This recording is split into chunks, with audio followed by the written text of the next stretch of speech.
여러분 안녕하십니까? 방송을 진행하는 김대주입니다. 반갑습니다. 터널의 끝이 가장 어둡다라고 합니다. 그리고 동트기 직전이 가장 어둡다라고들 많이 얘기를 합니다. 최근에 주식시장이 3일 연속해서 상승을 보이면서 이제 시장에서는 이제 주가지수의 바닥, 시장의 바닥을 찍은 것이 아닌가라는 얘기들이 많이 나오고 있습니다. 그래서 오늘 이 시간에는 과연 지금의 장이 바닥을 찍었는지에 대한 이슈와 흐름에 대한 해석을 해드리고요.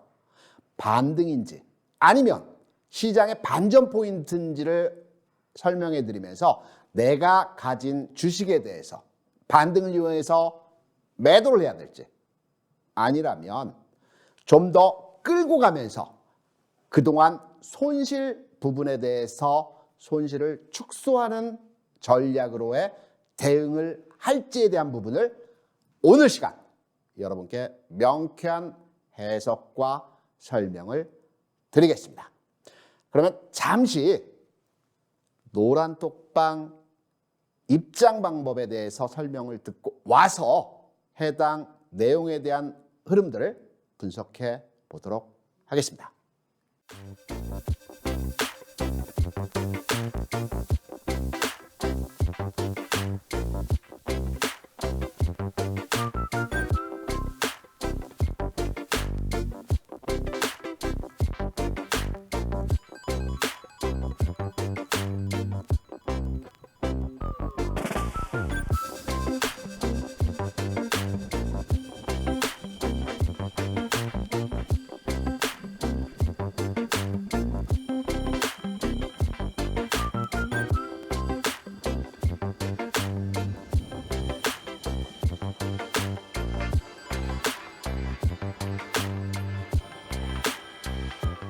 지금 시장에서 주식 투자자 여러분들께서 가장 주요하게 생각하시고 계신 부분이 주식시장 바닥을 찍었는가라는 부분에 대한 의문입니다. 올해 주식시장의 상황을 간략하게 설명을 드리게 되면 올 초 3,000포인트 라인에서 시작한 주식시장이 테이퍼링, 금리 인상, 러시아 우크라이나 전쟁으로 인해서 2,700포인트 수준까지의 하락이 진행됐죠. 그리고 4월, 5월, 6월, 7월까지 지리하지만 2,700포인트를 전후로 해서 횡보 국면에서의 상황이 연출이 됐습니다. 7월에 어떠한 일이 있었죠? 미국에서 금리 인상을 진행하면서 0.75%라는 자이언트 스텝을 급격하게 진행하는 이유로 인해서 전 세계 글로벌 시장에서의 주가지수 약세 현상이 진행되었습니다. 이후에 우리 국내 주식시장의 상황은 2,300포인트 수준까지의 하락이 진행됐죠. 7, 8 이 과정에서 일시적인 반등이 진행이 되었습니다. 그리고 최근 2,100포인트 수준까지의 하락 이후에 최근 3일 연속해서 하락의 과정이 상승의 과정이 진행이 되고 있습니다. 과연 지금의 장 바닥을 찍었을까요? 좀 더 구체적인 내용 여러분과 함께 하면서 설명에 대한 부분을 해석해 드리도록 하겠습니다. 지금의 장에 있어서 가장 핵심적인 이슈라고 한다면 금리와 환율이겠죠. 앞서 올해의 주가지 상황에 대해서 간략하게 설명을 드렸는데요.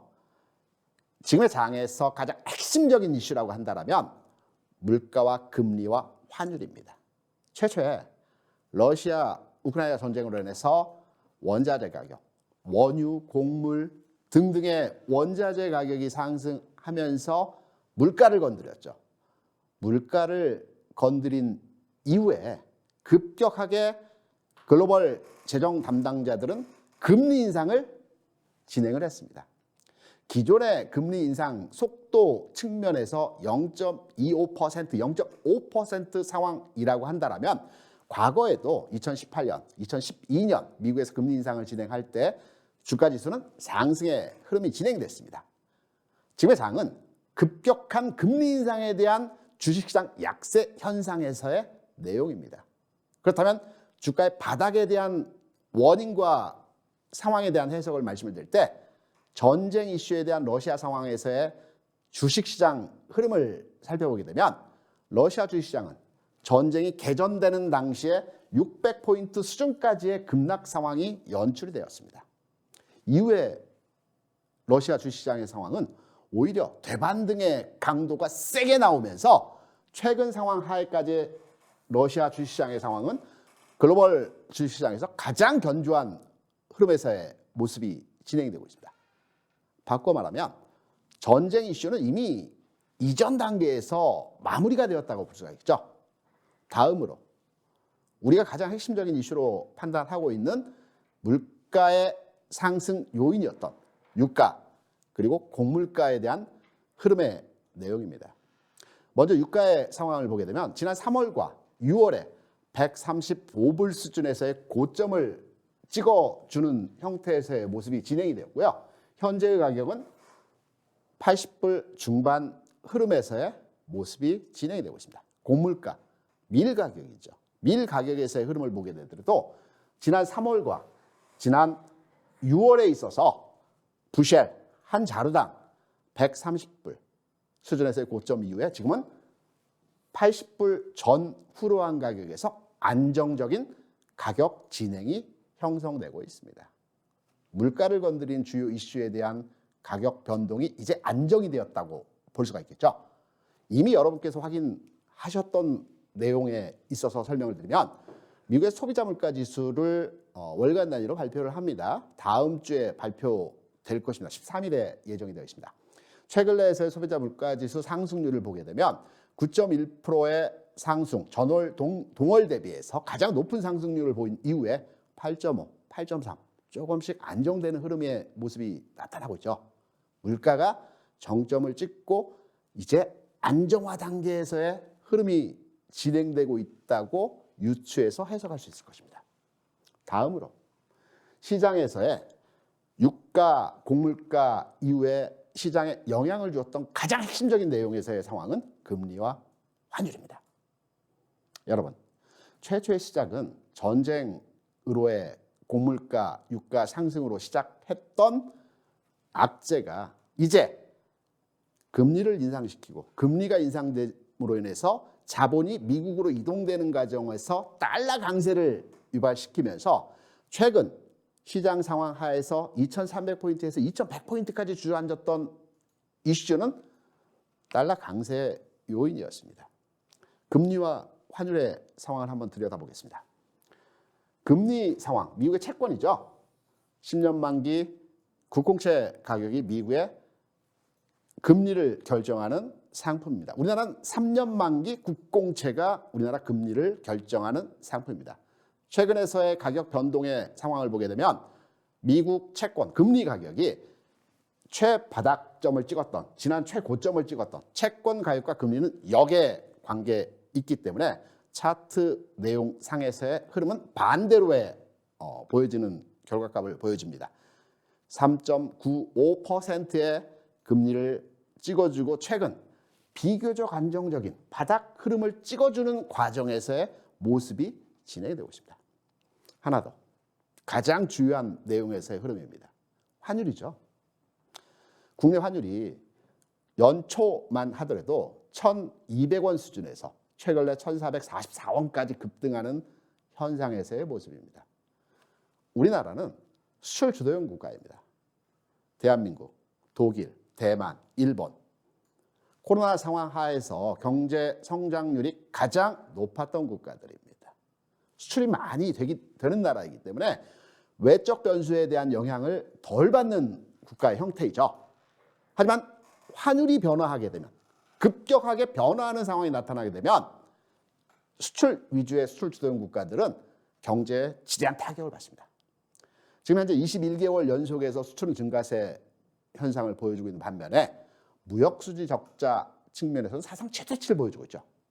최근 3개월 무역 적자 수지를 보여주고 있습니다.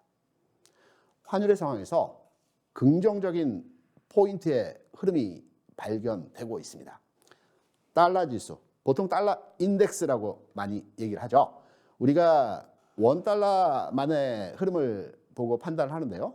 기준이 되는 달러 인덱스의 상대 통화가 원화이기 때문에 달러 지수의 흐름을 판단해서 원화의 가격도 유추해서 판단할 수 있는 겁니다. 달러 인덱스는 통상적으로 구성하는 상품이 유로화가 55% 정도 차지를 하고 있고요. 다음에 엔화, 스위스 프랑, 영파운드, 호주달러 이러한 상품들이 구성되어져 있는 상황 하에서 이 구성 상품의 가격이 변화함에 따라서 달러 인덱스가 변화하는 겁니다. 최근에 영국에서 감세 정책을 추진하는 가운데에서 달러가 강한 흐름이 나왔고 그 흐름에서 우리 주가 지수는 2100포인트까지 하락하는 현상에서의 모습이 나타났습니다.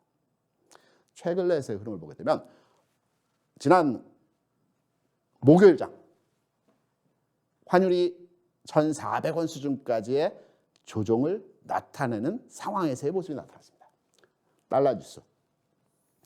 지수가 하락하는 2100포인트까지 하락 과정에서의 달러 인덱스가 100 수준에서 114까지 급등하는 현상에서의 모습이 나타났습니다. 최근 하락 징후의 상황에서의 모습이 감지되고 있습니다. 주가가 꺾이기 위해서는 항상 두 개의 봉우리를 만드는 과정이 진행되죠. 단기 반등 측면에서의 전일장 일정 부분 상승의 흐름이 나타났습니다. 하지만 전체 흐름의 모습에서 살펴보게 되면 추세적인 변화의 흐름이 감지되고 있다는 측면으로 이해할 수 있을 것입니다. 이제 주식시장으로 돌아오겠습니다. 시장을 움직이는 주변의 변수들에서 우리가 살펴봤죠. 유가, 곡물가, 환율과 금리. 전체적인 흐름에서 상황들이 이제 바닥을, 터닝 포인트, 변곡점이 만들어진 시그널들이 현재 진행이 되고 있습니다. 지금 보시는 미국 시장과 우리 시장에서의 지수 흐름에서의 모습입니다. 우리가 주가 지수의 바닥과 종목의 바닥을 완전하게 저점을 찾을 수는 없습니다. 바닥은, 고점은 지나고 나서 해당 시점이 고점이었고 해당 시점이 바닥이었다라는 것을 아는 것입니다. 주식 투자를 하면서 완전한 바닥과 완전한 고점을 찾을 수는 없지만 우리가 시장 주변의 상황을 판단해서 이 시점이 바닥을 지나가고 있는 상황에서의 흐름이 아닐까라는 측면에서의 접근은 가능하다라고 볼 수 있습니다. 미국 시장과 우리 시장에서의 흐름을 판단해 보게 되면 앞에 말씀드렸던 각각의 변수들의 변곡점 흐름에서의 모습이 진행되는 과정에서 국내 시장과 미국 시장이, 특히 미국 시장 같은 경우는 앞에 저점이 살아있는 가운데에서의 반등 국면이 진행이 되고 있고요. 우리 시장 같은 경우는 앞전 저점이 깨어지는 흐름에서의 모습이 나타났죠. 여기에 대한 이유는 수출 주도형 국가는 환율의 민감도가 강하기 때문에 환율 상승에 대한 영향도를 주식시장에서 더 크게 받는다는 측면으로 해석을 하시면 될 것 같습니다. 3일 연속에서의 반등점에서의 흐름, 조심스럽지만 지금의 시장 흐름은 반등의 흐름보다는 시장 반전 포인트의 의미로의 해석을 할 수 있다라는 측면으로 접근하실 수 있을 겁니다. 큰 얼개를 짜드렸습니다. 이제 시장이 바닥점에 다다랐고 바닥을 지나가고 있는 과정에서의 선상에 있기 때문에 주가가 이제 더 이상 추가로의 하락보다는 언제가 될지는 모르겠지만 가격 변화의 흐름이 진행될 수 있다라는 대전제 1원칙을 우리가 알아봤습니다. 그렇다면 구체적인 내용으로 시장이 움직일 때 바닥을 찍었어. 그렇다면 어떤 종목이 움직이고 어떤 종목은 안 움직이는지에 대한 종목 중심의 흐름에 대해서 좀 더 깊이 있게 관련한 내용들에 대해 살펴보도록 하겠습니다. 잠시 여러분 방송을 보시면서 하단부에 QR코드가 나오고 있죠. 제가 짧은 방송 시간에서 여러분께 자세한 깊이 있는 내용에 대해서 설명드리지 못한 부분들은 우리 노란톡방에 들어오시게 되면 서로 의논하고 시장에 대해서 고민하고 그리고 원만한 해결점을 찾아가는 방법으로서의 진행이 되고 있습니다. QR코드가 방송 내 계속해서 우측 하단에 나가고 있습니다. 카메라를 켜시고 QR코드를 찍으시면 입장 링크가 나오게 됩니다.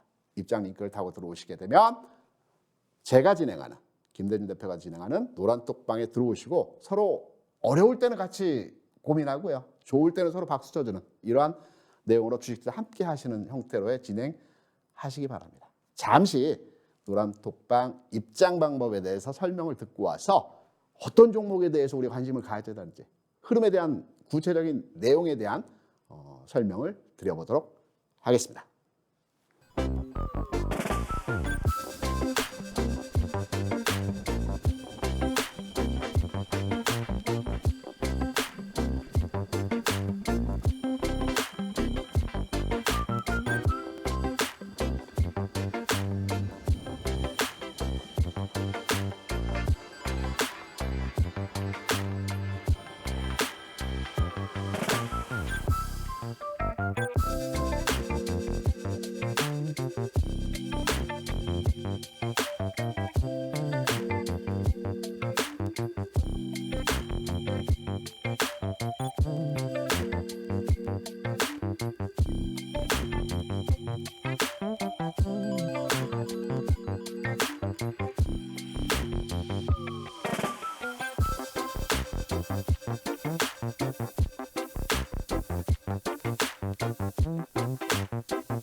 두 번째입니다.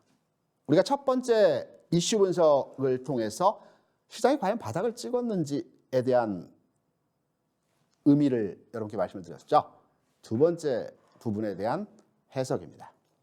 국내 시장이 미국 시장이나 중국 시장, 유럽 시장에 대해서 상대적으로 약세 현상을 보여주고 있습니다. 지난 목요일 시장에서 물론 주가지수 상승을 보여줬지만 수요일장 글로벌 시장이 상승한 비율에 비해서 우리 시장은 고점 대비 밀리는 흐름으로 시장이 마감을 했습니다. 전체 시장의 분위기가 일정 부분 반등은 진행되고 있지만 그 반등의 폭과 강도에 있어서는 다소 약하다라는 측면으로 시장에서는 해석을 하고 있습니다. 왜일까요? 첫 번째, 우리나라는 1999년 IMF 이후죠. 외화 자율화를 단행했습니다. 무엇이냐면 제가 21년 동안 증권회사에 근무를 했습니다. 증권회사에 근무하면서 다양한 포지션들에 대한 부분을 공부했고요. 다양한 업무들을 경험을 했습니다. 해외 담당 업무 5년 이상 했고요. 홀세일, 채권, 금리 쪽도 상당 기간 업무를 수행을 했습니다. 여기에 부산과 대전과 복동에서 지점장 생활을 하면서 개인 투자자들의 고민, 고충 그리고 매매 스타일에 대해서 정확하게 알고 있습니다. 기관도 마찬가지고요. 우리나라의 시장이 타 국가, 다른 글로벌 시장 대비해서 다소 약세, 느리게 흐름이 저조한 형태의 모습을 보이는 것은 우리가 IMF를 겪으면서 외환 위기가 왔고요. 외환 위기 이후에 정부에서는 외화 자율화라는 제도를 시행했습니다. 규제를 철폐했죠. 외국인이 국내에 들어오는 자산 규모 관계없이 언제든 들어오고 언제든 나갈 수 있다라는 제도입니다. 그래서 국제금융시장에서는 한국이 굉장히 들어가기 쉽고 나오고 쉽기 때문에 시장에서 금융상품의 변동성이 심화될 때는 타켓입니다. 투기자본이 언제든 들어왔다가 언제든 빠져나가는 형태로의 진행이 됩니다. 최근에 국내 원달러 시장에서의 상황을 보게 되면 앞서 잠깐 언급을 했지만 연초 1200원대에서 1440원까지 올라가는 과정에서 각도가 굉장히 가파르게 진행되는 상황에서의 모습이 나타났죠. 투기자본이 들어와서입니다. 투기자본은 언제든지 돈이 될 만한 시장에서는 적극적으로 개입합니다. 투기자본에 의해서 시장이 운용이 되는 상황 하에서 시장을 좀 더 압박하고 눌러놓는 상황에서 흐름이 진행되고 있는 측면에서 국내 시장이 글로벌 시장 대비해서 느리게 흐름의 모습이 진행되는 첫 번째 원인입니다. 두 번째는 앞서 말씀드렸죠. 우리나라와 독일과 대만과 일본은 수출 주도형 국가입니다. 환율에 굉장히 민감합니다. 환율 상황이 상승한다든가 가파르게 움직일 때는 주식시장과 연계해서 시장 흐름이 움직임이 진행이 되기 때문에 시장이 다소 정체되고 미국 시장이나 기타 여타의 나라에 대비해서 흐름이 좀 무딘 흐름에서의 모습이 진행되는 것입니다. 세 번째는 증환펀드입니다. 증시안정펀드가 10월 중순 다음 주부터 투입이 된다라고 얘기들 많이 하죠. 증시안정펀드는 과거에는 그 정부에서 증시 부양책이라는 게 있었습니다. 그래서 정부 자금을 통해서 주가가 급락을 했을 때 시장 개입을 합니다. 하지만 시장 자율성에 맡긴다는 차원에서 그 기존의 증시 부양책을 활용하지 못하고요. 증환펀드는 증권 관련 유관기관들이 평소에 일정 자금들을 모아놓습니다.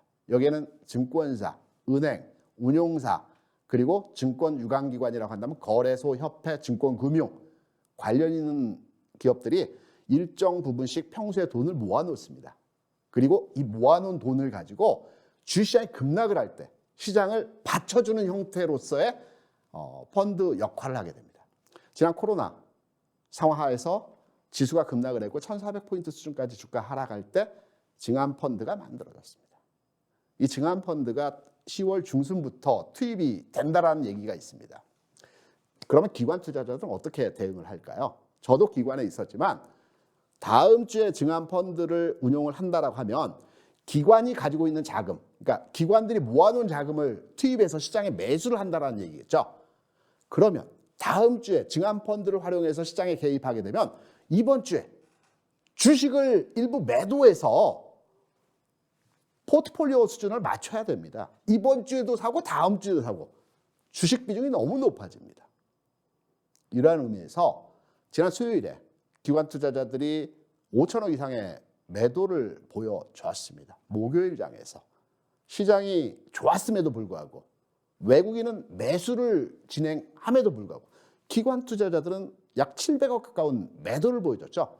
다음 주에 사야 되기 때문에 이번 주에 매도를 감행하고 진행하고 있는 상황에서의 내용으로 시장의 탄력이 글로벌 주시장에 대비해서 다소 느리게 진행되는 상황에서의 흐름이 나타나고 있습니다. 하지만 크게 걱정하실 게 없는 게 선입선출, 먼저 움직이고 나중에 빠지느냐, 먼저 안 움직였다 나중에 주가에 탄력을 받아서 흐름이 진행되느냐의 차이일 뿐이기 때문에 최초에 말씀드렸던 시장의 바닥점 해석에 대한 부분을 드렸었죠. 주가가 움직이지 않는 좀 무디게 흐름이 진행되는 상황에 대해서도 이러한 세 가지 원인과 해석에 대한 말씀을 드렸습니다. 시장 이슈 점검 세 번째, 시장을 불안하게 만드는 내용들이 시장 내에서 흘러다니고 있습니다. 썰이라고도 많이 하고요. 악재 뭐 이런 얘기들도 많이 합니다. 이 세 가지가 있는데 연준 의원들의 매파적인 발언, 계속 금리를 세게 올리겠다라는 내용들이 시장에 회자되고 있죠. 여러분 잘 판단해 보시기 바랍니다. 연준 의원 그리고 연준 의장의 내용은 한결같습니다. 올 초에 물가가 상승하는 과정에서 물가를 먼저 잡겠다. 물가 상황을 계속 모니터링하면서 금리의 스탠스를 변화하겠다. 이게 핵심적인 주제입니다. 그러니까 주가가 하락하면 기존의 매파적인 시장 부정적인 내용에서의 메시지가 좀 더 강하게 반영이 되는 것이고요. 주가 상승하게 되면 좋은 얘기들만 나오고 좋은 얘기만 반영이 되는 것입니다. 그래서 연준 의원들의 매파적 발언은 최근에 새롭게 나온 것이 아니고요. 기존에 나왔던 내용의 재탕3탕입니다. 두 번째, 러시아. 최근에 러시아가 궁지에 몰리면서 핵무기 사용에 대한 부분 이슈들이 시장 내에서 돌아다니고 있습니다. 제가 앞서 러시아 증시에 대한 그 상황을 잠깐 그림을 통해서 여러분께 설명을 드렸습니다. 러시아는 지금 최절정기입니다. 경제 상황 아주 좋습니다. 곡물 최대 생산지 미국과 러시아, 곡물 가격이 올라서 수익이 늘어나고 있죠. 가스 가격이 올라가고 있습니다. 가스의 최대 생산국은 미국이고요. 두 번째 생산국은 러시아입니다. 돈 많이 벌고 있습니다. 최근에 푸틴에 대한 지지도를 했습니다. 75% 지지율이 나왔습니다. 이전에 80%, 85%까지 나온 적이 있었습니다. 크게 빠지지 않았습니다. 러시아의 지금 경제와 전체 그 정치 상황 하에서 핵무기를 써서 극단적인 상황에서의 시그널을 보낼 것이냐, 절대 아니라는 측면에서 해석을 해드릴 수 있습니다. 세 번째, 대북 리스크죠. 최근에 북한에서 동해로 미사일을 계속 쏘고 있습니다. 그래서 긴장하고 있습니다. 왜 쏠까요? 무력 시위? 아닙니다. 주식 투자를 오래 하시다 보면 북한이 의도하는, 북한이 메시지를 주는 내용에 대해서 조금은 알 수 있습니다. 10월 10일이죠. 북한에서는 쌍십절이라고 합니다. 노동당 창건 기념일입니다. 제가 왜 이것까지 알게 되냐면 매년 그랬습니다. 10월 10일을 앞두고 북한은 항상 미사일을 쐈습니다. 매년. 그래서 10월 초에 들어오게 되면 매년 북한은 미사일을 쐈기 때문에 의례적으로 최근에 미사일을 쏘고 있는 내용에 있어서도 과시용이라고 이해를 하시면 될 겁니다. 세 가지 시장에서 회자되고 있는 악재에 대한 내용은 크게 우려할 만한 상황에서의 내용은 아니다라는 측면으로 해석이 가능합니다. 그러면 제가 세 가지 흐름에 대해서 말씀드렸습니다. 시장은 바닥점을 지나가고 있다. 어제가 바닥이었는지 오늘이 바닥이었는지는 모르겠지만 시장의 전체 주변을 싸고 있는 변수들의 상황이 반전 포인트의 흐름들이 진행되고 있기 때문에 바닥을 지나가고 있다라는 측면으로서의 설명을 드렸고요. 두 번째로의 설명은 시장에서 악재로서 반영되고 있는 내용들이 우려할 만한 내용에서의 이슈는 아니라는 측면도 말씀을 드렸습니다. 그러면 우리가 두 발 더 들어가서 바닥점을 찍을 때 시장의 패턴이 있을 겁니다. 우리가 전체 앞서 말씀드린 부분은 시장에서 많이 얘기하는 대로 기본적 분석이죠. 펀더멘탈 위주의 시장 흐름을 분석해 드린 것입니다. 지금부터는 테크니컬하게 기술적 분석을 통해서 시장이 바닥을 찍을 때 어떠한 동일한 패턴의 흐름으로의 진행이 되고 있는지 여기에 대한 부분을 설명을 드리도록 하겠습니다. 언제나처럼 똑같은 흐름들이 진행이 됩니다.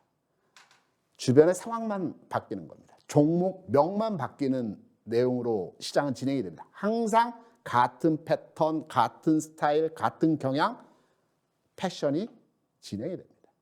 주가 바닥을 찔 때는 이중 바닥과 삼중 바닥형의 모습을 만들어내게 됩니다.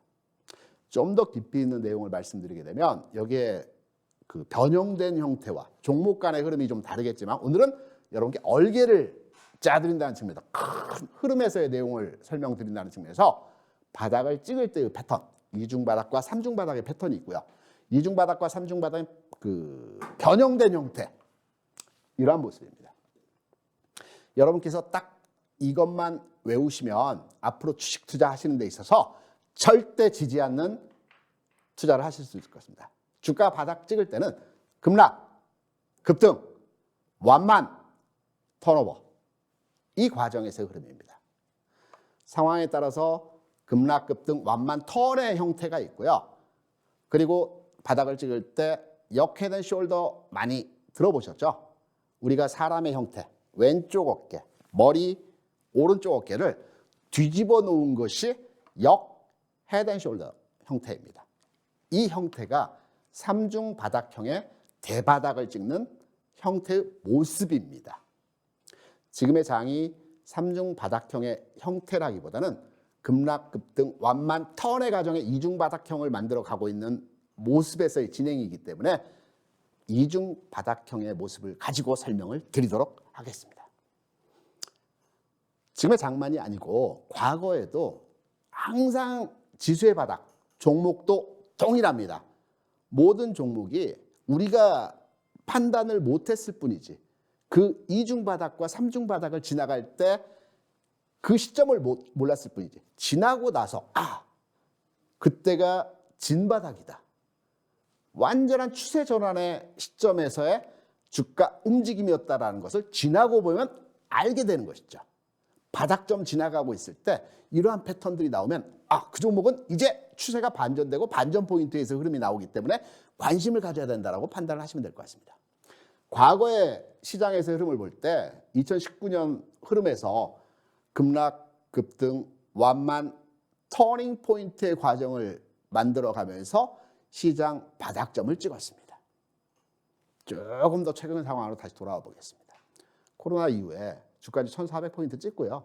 2,400포인트까지 올라가는 과정에서 중간에 한번 쉬었죠.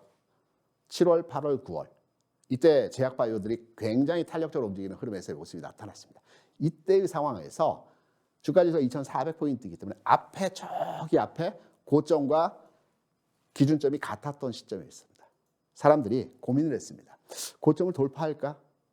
아니면 이 고점에 두들겨 맞고 다시 하락하는 상황에서의 모습이 나올까? 라고 고민을 하고 있던 시점에서의 지난 2020년 흐름에서의 주가 슈팅이 나오는 구간 직전에서의 흐름입니다. 보시는 바와 같이 역회된 숄더형의 삼중 바닥을 만들어내고 주가가 슈팅이 나왔습니다. 이러한 형태입니다. 이중 바닥과 삼중 바닥의 형태는 기간차입니다. 지금의 장이 기간차를 넓게 두고 삼중 바닥을 만들어가는 과정의 확률보다는 급락급등 완만턴의 짧은 바닥 구간을 만들어가는 과정의 흐름이 확률적으로 더 높은 상황이기 때문에 지금의 장은 첫 번째 예시대로 급락급등 완만턴의 과정이 나타나고 있는 지점입니다. 그렇다면 우리가 시장 패턴까지 읽어봤죠. 이제 종목 들어가면서 이 반등 또는 반전 흐름에서 목표점에 대한 부분이 굉장히 궁금하시겠죠. 우리가 주식을 투자하시면서 나는 주식을 정말 잘 사, 바닥에서 잘 사, 파는 시점 잘 모르겠어. 그리고 내가 바닥에 잘 샀는데 가지고 있다 보니까 산 가격까지 다시 내려왔고 오히려 손해보는 주가 상황까지 진행이 되었다. 이렇게 말씀하시는 분들 많이 계십니다. 주식 투자의 가장 하수는 매수를 잘하는 사람이라고 합니다. 중수는 매도를 잘하는 사람이라고 합니다. 최고수는 끝까지 먹는 사람이 최고수라고 합니다. 그러면 이 시장에서의 반등, 짧은 구간에서 시장 흐름을 판단할 때도 계속 오르내림을 반복하죠. 그렇다 본다면 어디까지 올라가고 어느 구간에서 쉴지 앞서 말씀드린 급락하고요. 최근 급등하고 있습니다. 이 급등의 목표치가 어디일지 이 부분 가장 중요한 핵심 포인트 아니겠습니까? 여기에 덧붙여서 최근에 SK하이닉스를 비롯해서 반도체 종목들이 움직였습니다. 대형주들이 바닥에서 조금씩 움직이고 있습니다. 순서가 있습니다. 종목들의 움직임에 있어서는 다음 타자는 어떤 업종에서 어떤 종목이 될지 이 부분을 여러분과 함께 고민해 보도록 하겠습니다. 잠시 우리 노란톡방 들어오셔가지고 고민하는 서로 소통하는 이런 방법에 대해서 어떻게 절차를 진행해야 되는지 여기다 내용을 살펴보고 돌아와서 바로 여러분과 함께 하도록 하겠습니다. 채널 고정해 주십시오.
앞선 챕터에서 시장 바닥에 대한 가능성에 대한 부분들을 여러분께 설명을 드렸습니다.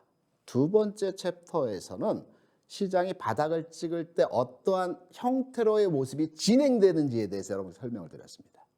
이제 가장 중요한 바닥 찍고 상승 턴할 때의 순서가 있다라는 말씀을 드렸었죠. 이때 어떤 업종과 어떤 종목 중심으로 해서 흐름들이 진행되어지는지 말씀드렸다시피 시장은 항상 반복적인 패턴을 계속적으로 순환하는 형태의 모습이 나타나는 것이 주식시장입니다. 그래서 주식시장은 경험하는 것이 최우선이라고들 많이 얘기를 하는데요. 우리가 수업료를 내고 깨지면서 경험할 수는 없지 않습니까? 배워서 보고 경험을 많이 한 사람으로부터 습득해서 수업료를 내지 않고 시장을 정확하게 꿰뚫어보는 능력치를 가져가셔야 된다고 봅니다. 시장이 항상 동일한 흐름에서의 모습을 가지고 움직임을 보여주는데요.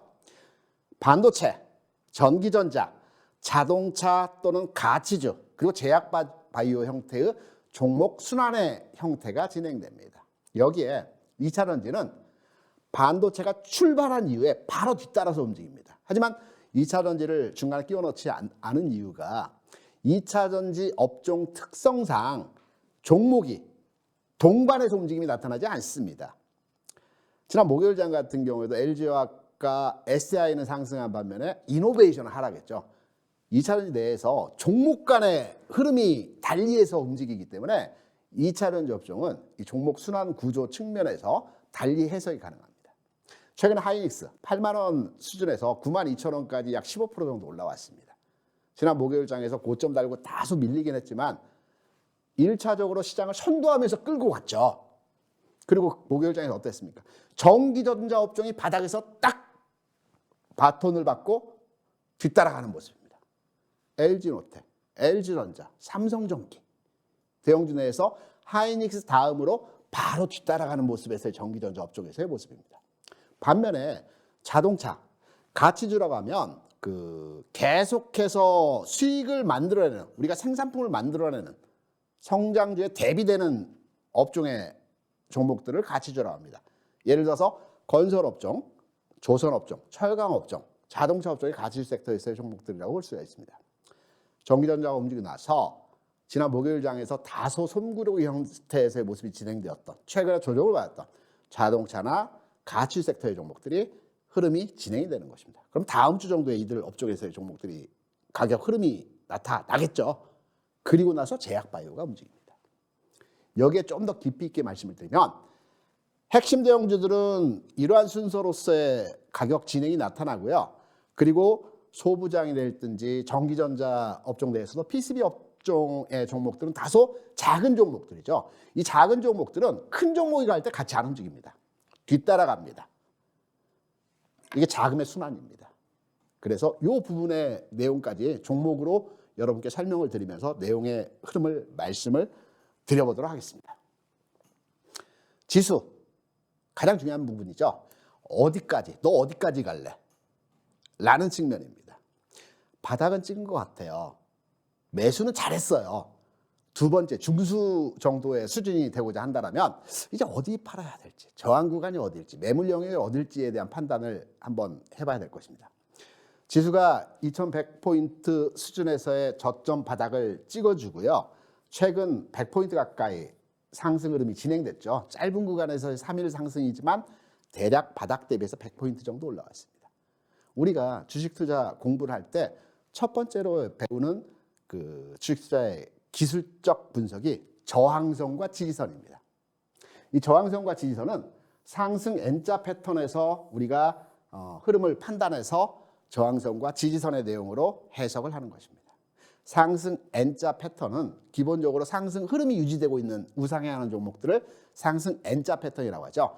이때 절대 불변의 1원칙이 지난 상승에서의 고점이 이번 하락에서의 저점을 깨지 않는 겁니다. 이번 조정이 지난 상승에서의 고점을 이번 조정에서 깨지 않는 게 1원칙입니다. 이게 추세가 살아있다고들 이러한 형태의 내용들의 종목들에 대해서 해석을 하는 것입니다. 하락은 똑같은 형태로 뒤집어서 적용을 하면 되는 것입니다. 이번 하락에서의 저점이 다음번 반등에서의 고점에서 저점을 돌파하지 못하는 것이 하락 N자형 패턴입니다. 좀 어렵다라고 하시는 분들은 오른쪽 하단에 나오는 QR코드 진입하셔서 여기에 대한 구체적인 방송에서 다 일일이 다 정확하게 설명드리지 못하는 부분들 구체적인 텍스트의 내용으로 여러분께 설명을 또 드리고 있습니다. 지금의 반등은 지선과 저항선 측면에서 본다면 지난 하락에서의 저점이죠. 2300포인트 부근이 될 겁니다. 여기에 하나 더 플러스해서 앞서 말씀드렸죠. 5분 전에 말씀드렸습니다. 지금의 장은 급락, 급등, 완만, 턴하는 형태로의 모습이 진행된다는 측면에서 해석을 드렸죠. 급락했습니다. 최근 급등하고 있습니다. 저항 구간은 2300포인트입니다. 그러면 내일 그리고 다음 주 초 상황이 되게 되면 저항 구간에 들어오죠. 다음 주 13일 날 미국의 소비자 물가 지수가 발표 예정에 있습니다. 변곡점 시점에서의 이슈입니다. 다음 주 목금입니다. 그러면 금요일, 오늘이죠. 다음 주 월요일 정도까지 여진에서 관성의 법칙에 의해서 지수 상승이 어느 정도 유지가 되는 과정에서 2300포인트를 타치하거나 근처까지 상승이 나타나고 큰 빅 이벤트를 앞두고 나서 시장은 정체 과정에서의 다음 주 상황에서 흐름이 나타나겠죠.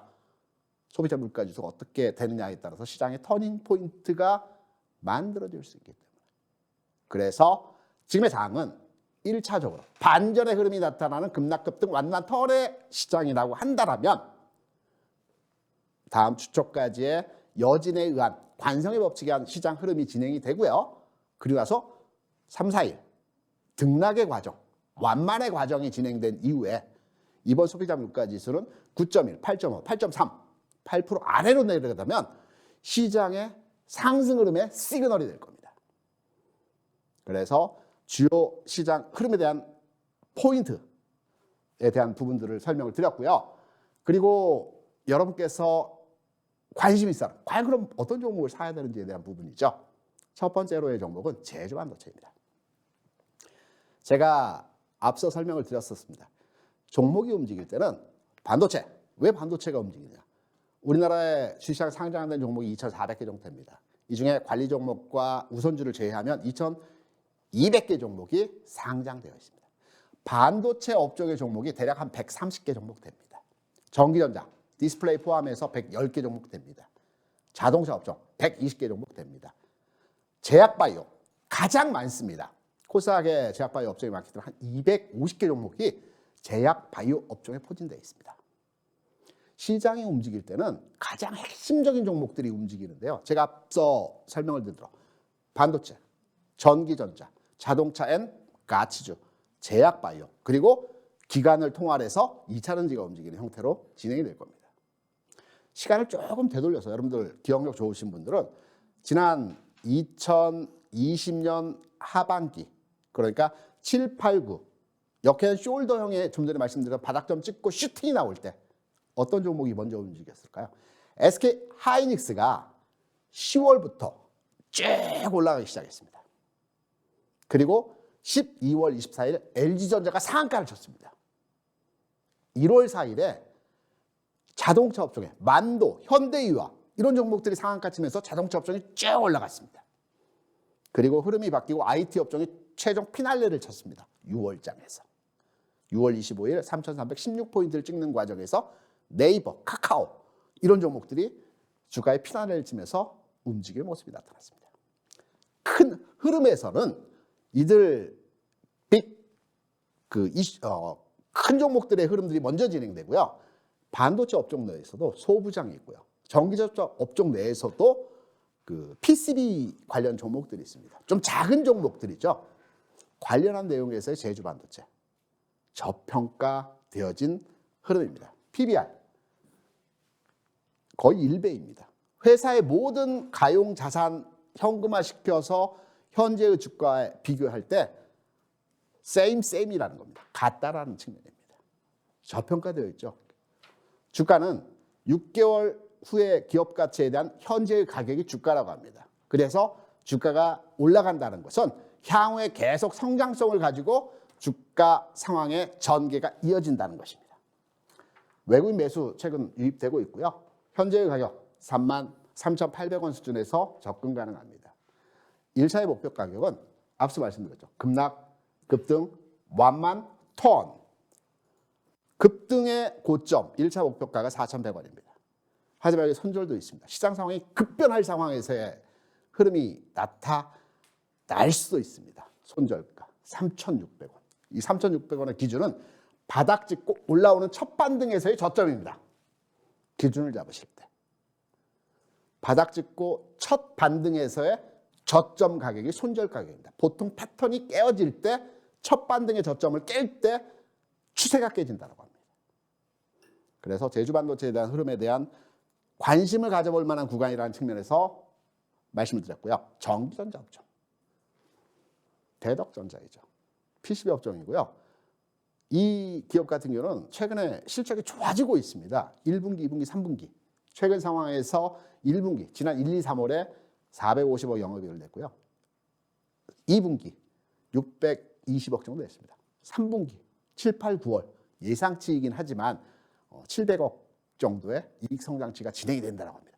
반도체 시황 안 좋다고 하죠. 현기전자도 다소 위축된 상황에서 흐름이 진행된다라고 합니다. 이러한 상황 하에서 대덕전자 같은 경우에 최근 주가 상황이 급락 상황으로 인해서 저평가되어진 상황에서의 흐름이 나타나고 있습니다. 가격적으로 굉장히 메리트 있는 구간에 들어왔다라고 볼 수가 있습니다. 나는 시장을 계속해서 체크하고 가격 형태의 상황을 모니터하지 못하기 때문에 직장에 다니기 때문에 이 부분에 대해서 좀 디테일하게 가격과 흐름과 상황을 체크하고 상황을 정리해달라는 부분들 많이 계시죠. 노란톡방 들어오시기 바랍니다. 이 부분에 대해서 시장 상황에 대해서 흐름의 디테일한 부분까지 여러분께 설명을 드려보도록 하겠습니다. 시장은 좋아지고 있습니다. 상황은 계속해서 긍정의 흐름으로 진행되고 있습니다. 내가 주식을 지금 신규로 매수할 자금이 여유치 않다. 내 주식만 가지고 손실을 최소화시키겠다. 지금 장에서. 이제 팔아야지. 더 이상 지쳐서 못 팔겠어. 이러한 부분보다는 끝까지 지금의 장에서 손실을 최소화시키고 수익으로 돌려놓는 방법으로 투자 전략을 세워 가시기 바랍니다.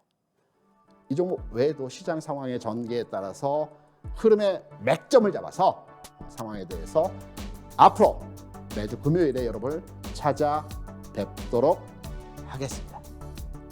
오늘 방송은 여기서 마무리하고요.